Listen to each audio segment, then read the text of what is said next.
Hey y'all, so just got done with today's workout.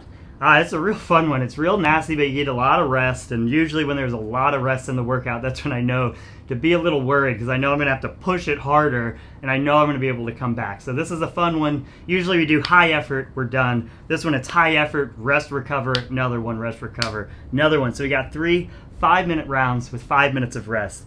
Between the start and the second minute, you're going to do a 400-meter run. Then when you get back in with whatever time you have left in that first 2-minute section, you're going to do as many double unders as you can.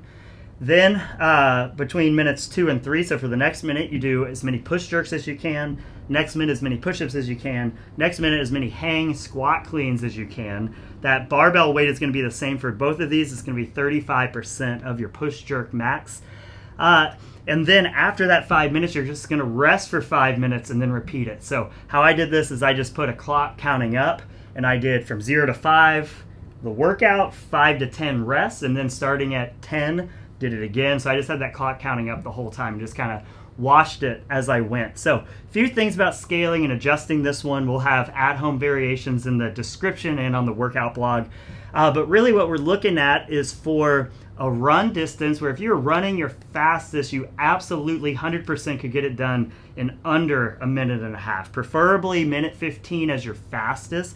So a lot of people are going to need to scale this run, maybe down to 350, 300, even 200 possibly. So the key is allowing yourself to come back in and having about 20 seconds at a minimum to have those double unders. So really, this workout gets you out of your comfort zone a lot because you really have to push the pace on the run to make sure you have time to do double unders, and you really have to push the pace of the double unders. So that first 2 minutes hit you hard, and then it's kind of just survival mode. So the reasons we do a lot of these for intensity and technique and not a score is if we were doing this for a score, I would sprint and then go super hard on the double unders, and then I'd probably do 0 push jerks.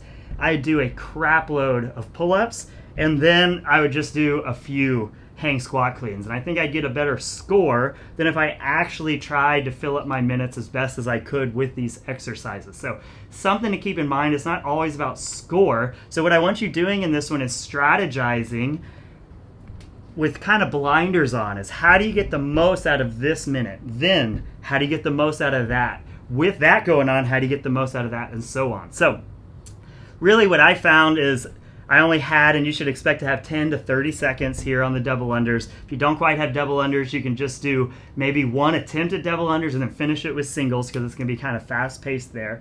Push jerks, I was going, I think 7s the first one, and then I got to 3s and 5s. So what I noticed for most of these things is you have time to get in about 3 to 5 sets. So you don't need to come out with this big heroic first set. You're going to have time to do a set, put it down, pick it back up, and chip away at it.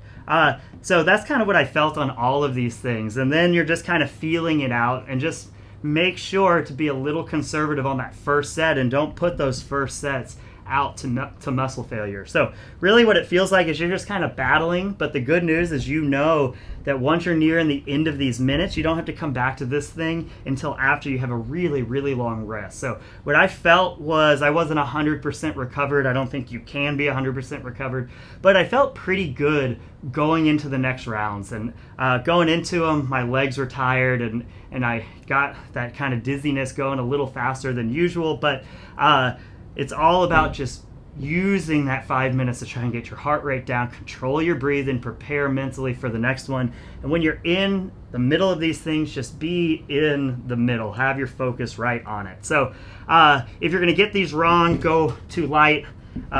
Pull-ups, it's actually a good day to kind of challenge yourself with a new variation, because it is only a minute. So you can scale at bands or ring rows, but this might be a good day to practice some kipping pull-ups. Just because that minute's going to expire regardless of how many you do. So good day to kind of challenge yourself there. So have fun with this one. 5 minutes on, 5 minutes off. Just get your mind right, because you're going to have to attack each of these minutes. Talk to y'all soon.